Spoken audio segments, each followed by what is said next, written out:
Queridos amigos de la Hemeroteca del Buitre, hoy vamos a hablar de José Antonio Rodríguez Vega, alias el Mataviejas, uno de los mayores asesinos en serie de la historia reciente española. Nacido el 3 de diciembre de 1957 en Santander, según las informaciones que se tienen de él, en su juventud ya apuntaba a maneras como un chico agresivo e irrespetuoso. Su madre llegó a echarlo de casa por agredir a su propio padre, que estaba postrado en una cama por enfermedad. Fueron estos acontecimientos los que desencadenaron en Rodríguez una aversión a las mujeres, a la par que un fuerte deseo sexual por su madre, a quien veía con una mezcla de admiración y miedo. La frustración que sufría producto de sus impulsos incestuosos lo convertiría en un misógino con un modus operandi propio que incluía el abuso sexual. Sus primeros delitos sexuales los cometió a temprana edad. Cuando fue arrestado en 1978, tan solo tenía 21 años de edad. Atacó a dos muchachas de 20 años, a una mujer de 45 y a otra de 50. Las autoridades no pudieron determinar cuántas agresiones sexuales cometió, pero se sospecha que fueron muchos más los ataques que las denuncias posteriores. En esa época fue conocido por el seudónimo de El Violador de la Moto, ya que después de atacar a sus víctimas huía en una. Fue condenado a 27 años de prisión. Antes de cumplir condena, estuvo casado con una mujer llamada Socorro, con quien incluso llegó a tener un hijo. Sin embargo, después de conocer la naturaleza agresiva y descontrolada de su marido, decidió abandonarlo y llevarse a su único hijo con ella. A pesar de haber sido condenado a una pena tan larga, gracias a su encanto y a la insistencia de su madre, consiguió que todas sus víctimas menos una le perdonasen, lo que en el Código Penal español anterior al de 1995 eximía de la responsabilidad penal en ciertos delitos. Esto, unido a su buen comportamiento en prisión, hizo que solo pasara 8 años en la cárcel del total al que había sido condenado. Sería puesto en libertad en 1986. El exconvicto no tardaría mucho en contraer nupcias nuevamente con otra mujer, Nieves, quien tenía algunos problemas, era epiléptica, pero eso no detuvo a la pareja. Lo que la recién casada no sabía era que su marido por las noches se convertía en un violador destinado a graduarse como asesino.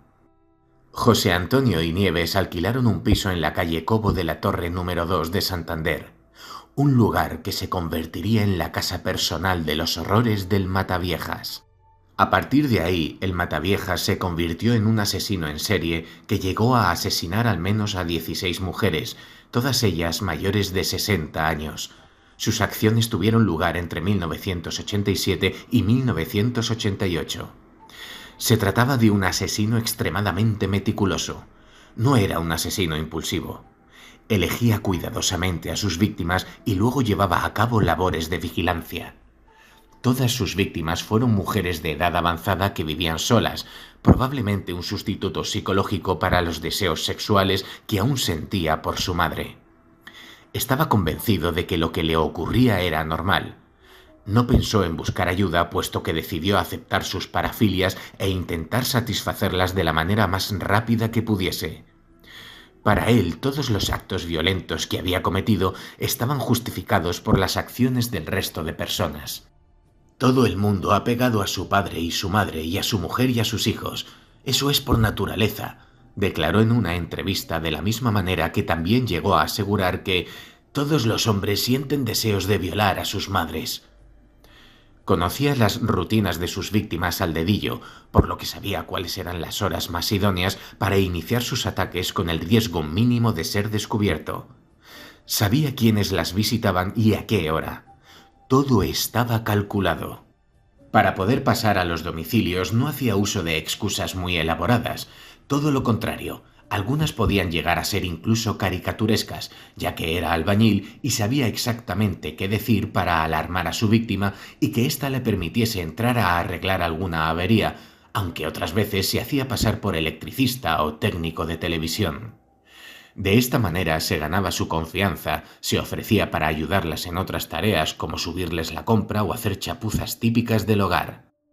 Su violencia contra las ancianas consistía en taparles la boca y la nariz con ambas manos, asfixiándolas, lo que provocaba la acumulación de líquido en los pulmones, conocida como edema pulmonar, que se convertía posteriormente en ataque cardíaco. Una manera de ejecutarlas que hacía creer a los médicos que se trataba de muerte natural. Después daba rienda suelta a sus parafilias, tocando y lamiendo los genitales de las ancianas, llegando a penetrar a uno de los cadáveres. A continuación las adecentaba, vestía y arropaba en la cama, marchándose y llevándose consigo algún objeto de recuerdo. A pesar de la apariencia de muerte natural, algunos miembros de la policía sospechaban que algo estaba ocurriendo, ya que resultaba inquietante el elevado número de muertes en unos cuantos meses.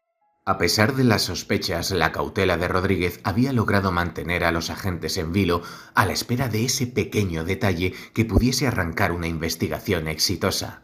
Ese detalle llegaría ya que se dieron cuenta de un patrón que hasta entonces había pasado desapercibido. En todos los hogares donde habían fallecido las mujeres por paro cardíaco, habían hecho reformas de albañilería. Irónicamente, una vez descubierto el detalle de las reformas, los siguientes crímenes del violador de la moto fueron cada vez más caóticos y descuidados. Una de las víctimas llegó incluso a ser asfixiada por su propia dentadura postiza. Pero el detalle que lo condenó casi de inmediato fue el hecho de que había dejado una de sus tarjetas de presentación en la escena del crimen. Dicha tarjeta incluía su nombre completo y dirección. Fue señalado como el primer sospechoso. Gracias a la investigación de la muerte de su última víctima, Julia Paz Fernández, y las pesquisas de la Guardia Civil de Muriendas, se pudo llegar a localizar a la persona que poco tiempo antes había instalado una puerta blindada a la víctima, y que no era otro que el albañil José Antonio Rodríguez Vega. El 19 de mayo de 1988, con 30 años, fue arrestado mientras paseaba por la calle Cobo de la Torre. Tras su detención, confesó sus crímenes. La policía registró su domicilio y encontró lo que parecía ser una sala del tesoro, una habitación decorada de rojo donde había guardado recuerdos de todas y cada una de sus víctimas. Había joyas, porcelana e incluso televisores. Presentada una filmación de la habitación y de los objetos que en ella se hallaban a familiares de las ancianas fallecidas por asfixia en Santander durante aquel año, estos reconocieron muchos de ellos y se pudieron identificar hasta 16 víctimas. No obstante, aún hoy existen casi una treintena de objetos de los cuales se desconoce su titularidad, motivo por el cual es muy posible que a sus 16 víctimas conocidas haya que añadir bastantes más. La historia clínica del Mataviejas fue la siguiente. Carente de empatía, coeficiente intelectual de 90, carencia de compasión y vergüenza. Le marca el mantener relaciones sexuales con una mujer de 50 años cuando él tiene 8. Padecería desde entonces una necesidad de masturbación compulsiva, todo esto relatado por el mismo Rodríguez Vega. Con 12 años experimenta deseos sexuales hacia su madre. El 99% de los actos sexuales que realizaba con sus víctimas se producían cuando éstas ya habían fallecido, por lo que estamos hablando de actos de necrofilia. Informes del estudio clínico psiquiátrico. Conserva inalterado su sentido de la realidad y es capaz de gobernar sus actos, siendo resistente a los tratamientos, lo que ensombrece su pronóstico. Su peligrosidad es muy alta. Llegamos a la conclusión de que su imputabilidad era plena porque su inteligencia era absolutamente brillante. Era un psicópata, con esa característica de ese grupo de psicópatas, esa frialdad clásica sin remordimientos, no se conmueven, es un personaje verdaderamente hecho para el crimen. El juicio se celebró en 1991. En esos momentos Rodríguez cambió repentinamente de actitud respecto al momento en el que fue detenido en la calle por las autoridades. Se declaró inocente. No obstante, como a muchos otros, lo traicionó su ego y afán de protagonismo.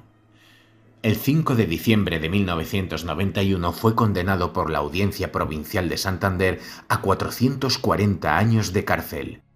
La sentencia que lo condenó expresa textualmente: con infancia difícil que siente rechazo a su familia, especialmente a su madre, con dificultad para establecer relaciones con los demás y presenta una personalidad psicopática desalmada, caracterizada por un embotamiento afectivo y carente de sentimientos y una perversión sexual múltiple que le origina anomalías sexuales. Al mismo tiempo que continuaba afirmando que los delitos que cometía lo hacía captando la atención y simpatía de mujeres ancianas que vivían solas.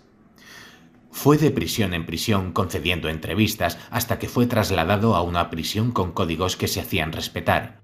Se enfrascaba en acalorados debates donde presumía de sus crímenes con otro asesino, el arropiero, del cual ya hemos hablado en esta sección, con el que llegó a tener cierta relación de amistad-competencia, presumiendo cuál de ambos había asesinado a más personas. El 23 de octubre de 2002, cuando solo le quedaban 4 años para salir en libertad, el código penal existente en ese momento únicamente permitía estar 30 años ingresado en prisión, fue trasladado al centro penitenciario de Topas en Salamanca desde la cárcel de Almería e ingresó en la tercera galería destinada a los presos más peligrosos, los llamados FIES, pese a que nunca había provocado ningún problema. Estos presos solo salían al patio de la prisión en grupos de 4. El 24 de octubre de 2002 era su primer paseo por el patio de la prisión, aunque no imaginaría que también sería el último. Rodríguez Vega se disponía a relajarse paseando por el patio en compañía de otros 3 reclusos cuando uno de ellos, Felipe Martínez Gallego, le atacó con una piedra envuelta en un calcetín hasta que consiguió que cayese al suelo. Entonces el leonés Enrique Valle González y el coruñés Daniel Rodríguez Ovelleiro sacaron sus pinchos. Empezaron por apuñalarlo en la nuca, cuenta un funcionario de Topas. Luego en la cabeza le sacaron los ojos e incluso masa encefálica. Imagine la frialdad de Enrique, que se detuvo un rato a afilar el pincho en el suelo para sentarse después sobre la barriga de la víctima, ya cadáver, y convertirle el pecho en un colador, empuñando el pincho con las 2 manos. En total fueron 88 puñaladas. Los motivos que dieron los asesinos de Vega para cometer el salvaje ataque fueron al parecer por incumplir 2 leyes de los presos: ser un violador y trabajar de chivato para los funcionarios de prisiones. Enrique del Valle González, alias El Zanahorio, y Daniel Rodríguez Ovelleiro fueron llevados a celdas de aislamiento, mientras que el cuerpo del Mataviejas se desangraba inerte en el suelo del patio de prisión. Posteriormente, cuando el leonés Enrique Valle González salió del furgón policial a cara descubierta camino del juzgado número 5 de instrucción de Salamanca, los transeúntes le aplaudieron. Y él, orgulloso como un héroe, dijo ante las cámaras de Telecinco: «He matado al Mataviejas». José Antonio Rodríguez Vega fue enterrado en una fosa común al día siguiente. Nadie acudió a su entierro. Para el recuerdo tenemos este negro listado: Victoria Rodríguez Morales, 61 años. Simona Salas Menéndez, 84 años. Margarita González Sánchez, 82 años. Manuela González Fernández, 80 años. Josefina López Gutiérrez del Anillo, 86 años. Natividad Robledo Espinosa, 86 años. Catalina Fernández, 93 años. María Isabel Fernández, 82 años. María Lanzazabal, 72 años. Carmen Martínez González, 65 años. Engracia González Aranada, 65 años. Josefa Quirós Llano, 82 años. Florinda Fernández Valliciervo, 84 años. Serena Soto Argüelles, 85 años. Julia Paz Fernández, 71 años. Tremendo y triste listado el que deja para la historia José Antonio Fernández Vega, alias el Mataviejas, queridos oyentes. Y es que una vez más queda demostrado que en la vida real los monstruos existen.